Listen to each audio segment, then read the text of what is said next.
Am I original? Yeah. Am I the only one? Yeah. Am I sexual? Yeah. Am I everything you need? You better rock your body now. Everybody. What is up, guys? My name is AJ, and welcome to the Sigma Podcast, or Hogan Experience. Okay, today we'll have a special guest. Please welcome Nate!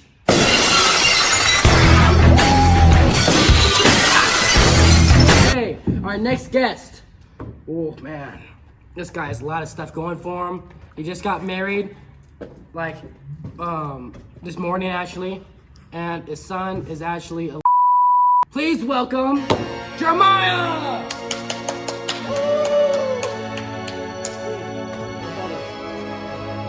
Our final guest, the monster among men, the scariest man, UFC champ, the World Wrestling Entertainment Champion, the TV champion, the American champion, the European champion. Please welcome Kaden! If you smell what the rock is cooking.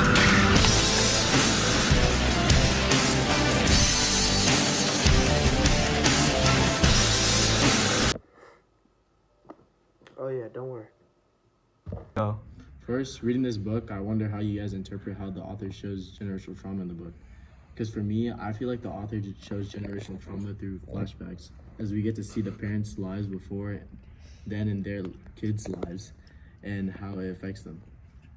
So for me, I think the author shows generational trauma in a more relatable way, especially for the kids that are exaggerated, such as in the case with Wendy Jong and her being a national chess player and bragged about by her mother. Though being a national chess player is not very possible for me in my eyes, I think it's like a metaphor for how immigrant parents like Waverly Jong may have extreme expectations for their kids due to the sacrifices having to be here.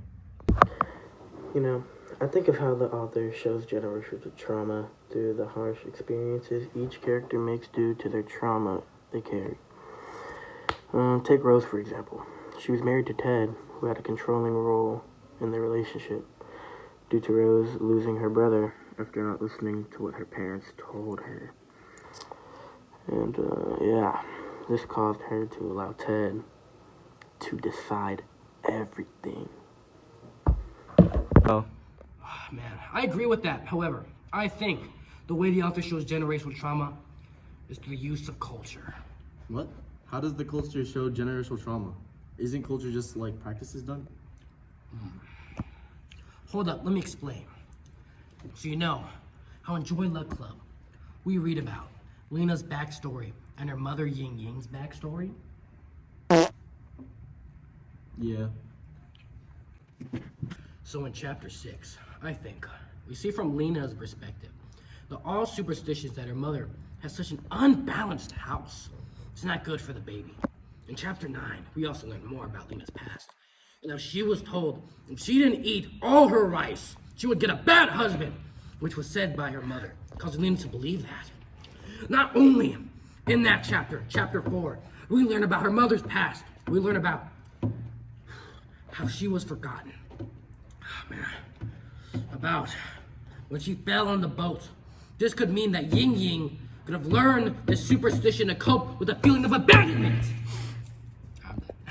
Oh, so this would mean that Ying Ying copes with these superstitions and would be passed to Lena. Yeah, so basically these superstitions are the trauma that Ying Ying had and were passed down to Lena in the form of superstitions. I see. Nate, do you want to add onto your character example? For example, as I found it interesting how you connected it to experiences, as I feel like this is something that we can relate with. Yeah, so Rose, she shows the effects of generational trauma can affect someone. First, let's talk about her mother, Anne May. Her mother, not having her mother throughout her childhood, caused her to feel some emptiness. Not only that adding on to that, Anne May losing her kid could have added on to the feeling of abandonment. As if only did she practically lose her mother, but her son, the abandonment. Oh man, this feeling could have been reflected back onto Rose. That's true, man. We can see this of Rose's relationship with Ted.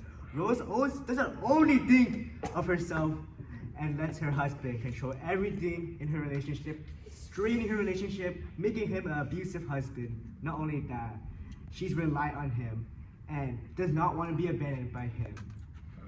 I feel like adding on to that, Rose does not want to be abandoned by Ted. May show how her mother's behavior could have affected Rose, with her mother's losing her kid and mother. Now, about that father. His name has an S-A-I-D, Saeed. Okay, please welcome Saeed! What you gonna do when we come for you? Correle, correle, gandale. What you gonna do when we come for you? Booyaka, booyaka, 619, hey! How will trauma affect you today? It doesn't affect me very much because I don't think my family has generational trauma. I know if I asked my mom, she said no. Fluff you. Whew, man, how do you hope to heal with your generational trauma? Put a band-aid on it. It's a ghost. Okay, we're good. Okay, it's not a ghost. It's not a ghost. You answer the question? Yeah. Okay, I forgot. Abandoned. Do you ever feel the weight to carry your family traditions and honor? Besides carrying you, no. Hey, No, I don't feel it. No. you sure? Yeah, I'm pretty fat, but like. Can you at least give us a little emotion for the podcast? Like just a little tears so I can have a thumbnail? Right, aim at the camera. Aim at the camera. Aim at the camera. Do it. Yeah, that's our thumbnail, guys. That's our thumbnail. your thumbnail. Okay. So, what journey was it like? Like your journey from Mexico to America. What was it like? Actually, I don't have any memories because I was brought here from 4 months old. Hey, okay. Mexico. Guys, do not listen to him. He's been here. He's 20 years old, right? So he's been here since 32. He was 5 years old. Okay, so fix that. Okay, don't lie to our people. I'm not lying. I'm telling you the truth. No, don't. Okay, guys. I want you to tell me something. I was brought here for 4 months old. I have no memories at all. So basically, but if you want Dude, we have a script, man. Come on. I don't care. We have a script. Yeah, so after listening to what Saeed said for the question, I feel like he can be related to Jing Mei as an opposite, as in Joy Luck Love. Jing Mei was forced to become a prodigy by her mother. I agree with this statement. I feel like I can also relate to it on a personal level. I think it's Let's go. Yes, so after listening to what Saeed said for the question, I feel like he can be related to Jing Mei as an opposite, as in Joy Luck Love. Jing Mei was forced to become a prodigy by her mother. I agree with this statement. I feel like I can also relate to Jing Mei on a personal level. As being also from an immigrant family, I have high expectations to succeed as they abandon much in their own country to have me and let me live this life. This could also be the same thing of Jing Mei's mother, who is Sun Wu and left her 2 babies back in China, and this feeling of having two babies left in China would mean that she has 2 expectations of 2 children from Auntie Jing Mei.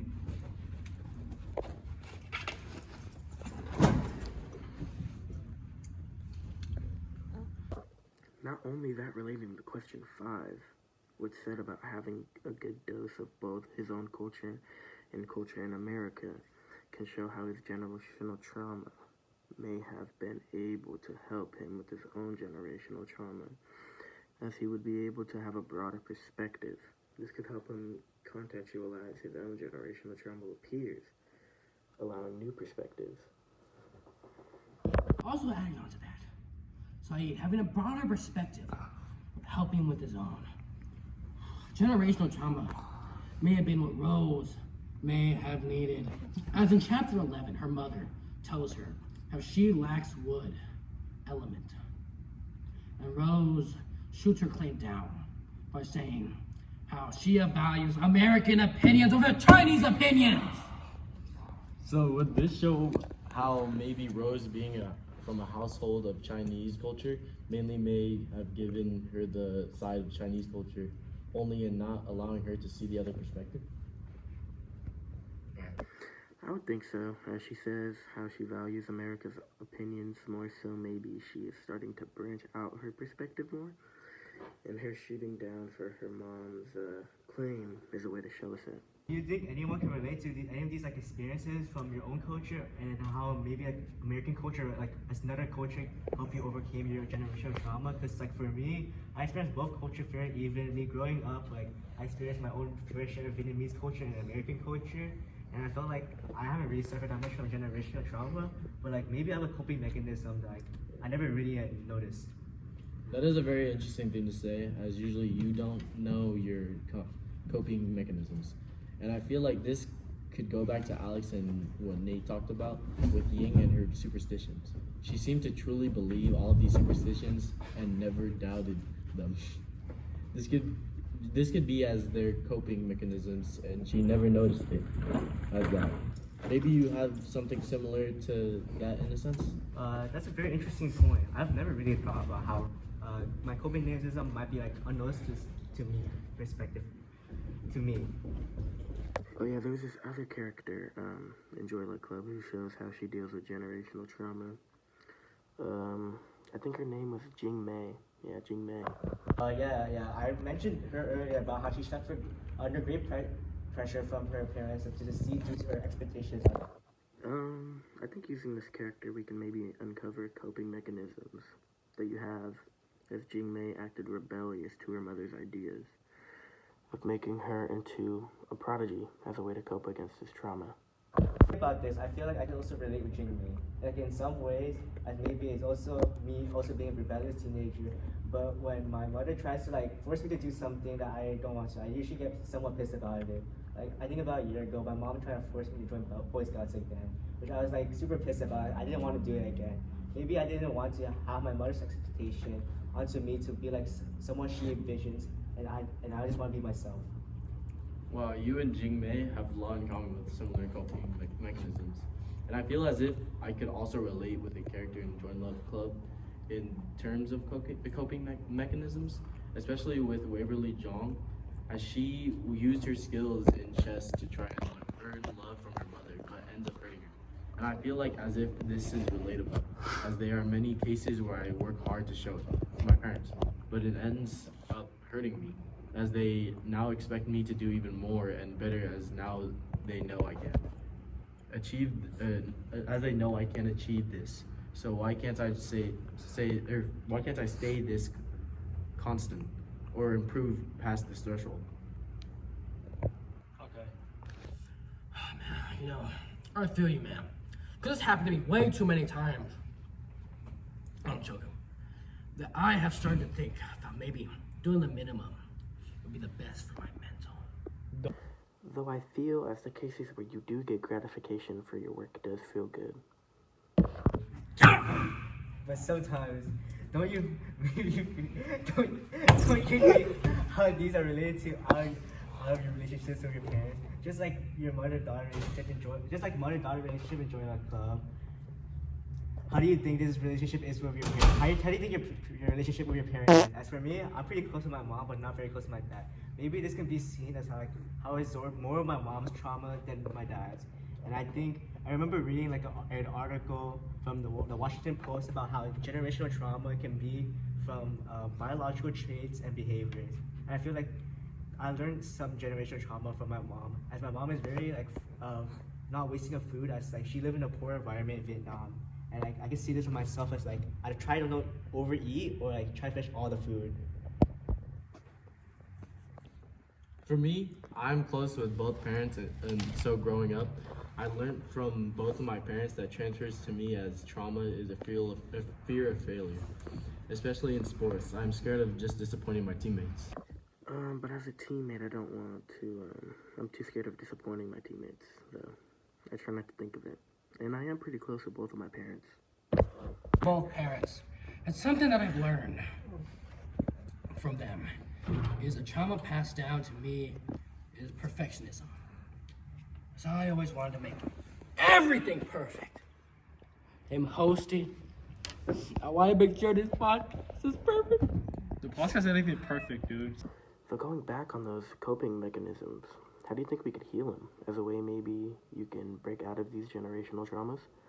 Maybe try to break the cycle of this generational trauma and stop the spread. But how so? Okay, maybe like a story of Rose, we learn how she is beginning to confront her toxic relationship with her husband and will divorce him. This may be a way to symbolize how this break of marriage is a way to also break the cycle of the generational trauma. Carrying on, as we also can look at the case with Lena, where she went to a psychiatrist to help with her break up with her husband. Though it may be, or it may have not helped her especially well, it is a way that someone can help break out of this cycle of generational trauma. Though, would you think maybe there could be a way not just to help yourself, but others also affected by this trauma, such as your parents? You could take me, for example. I was able to break out the same trauma you suffered, Jeremiah. I hate you, Jeremiah. All it took for me was to communicate with others, especially with teammates, learning to be closer with the teammates. I am able to have this confidence. I hate you, Jeremiah. I'll beat you up, Jeremiah. 3, 2, 1. Action. Maybe communication just between the two parties is the best and most effective way. Just take a case of Jing Mei and her mother Su Wu. In chapter 1, we learn about the Hui Lin story and how Sun left her kids in China. The communication about Sun having to leave her kids in China allows Jing Mei to understand the trauma that her mother may have gone through. This can help Jing Mei to have a deeper understanding and connection with each other. You can take me for example. I was able to break out the same trauma you suffered, Jeremiah. It's all it took me from me is to communicate with others, especially with teammates. Learning to be closer with teammates, I am able to have this confidence. Interesting. I could follow the ways of communication. You mentioned it. Also, maybe learn from the stories of Kaden and Alex. We can also talk about how the author's past affects the story. She created Joy Luck Club. I did some research on the author of Joy Luck Club, Amy Tan, and she was born on February 19, 1952, to Chinese immigrant parents. Also, according to Amy Tan herself, in an interview, her family was displaced from China due to civil wars in China, and this is very similar to my parents' situation, as the main leading cause for them to leave Vietnam is due to the Vietnam War. Though we don't know exactly how Amy Tan was affected by generational trauma. Maybe the way she explains it in the story is a way to show how generational trauma she had or learned from close ones. And maybe she explaining these generational traumas so show how she was able to escape these traumas. Maybe later in the story we can learn how the characters escape from the trauma, and we can apply it to ourselves. Oh man, what a wonderful podcast. You bald? Oh man, what a wonderful podcast, Are everybody. you bald? A little bit. Well, let's end this. Oh man. Are you tired? As if we were able to understand what generational trauma is and how it works. Sorry. Oh man, it's been a Is long this an day. apology video? I'm sorry, guys. I'm sorry. Generational trauma is how it works with the help of some backstories. Enjoy Luck Club. What a wonderful book, everybody. Give it a round of applause. Rest that lady's soul. Is she dead? No. Okay, never mind. Don't rest her soul. She's fine. Okay. Oh, man, I'm sorry. I didn't know. Okay. All the people, you're going to be hating on me in the comments. Don't hate on me, please. I'm old. Such as there are some main pillars of generational trauma, such as flashbacks and learning how it started. Sorry. Learning how it started. Experiences and culture. Also, how we can help fix our generational trauma. Thank you, everyone, for sharing some backstory. Can I go home now? Almost done. It's only been 8 hours. Come on, man. Yourselves and how it relates to our generational trauma. However, I highly doubt that we've covered everything about generational trauma this episode. We explore many new I don't even know what that said. Thank you for sharing your experiences, and see you later, guys. I'm 25, call me the alpha man. Hogan all these kids, yeah, I'm the leader of the pound. Flexing my 4-9 skills, I'm the king of the game. Coming with finesse, dripping swag, it's my claim to fame.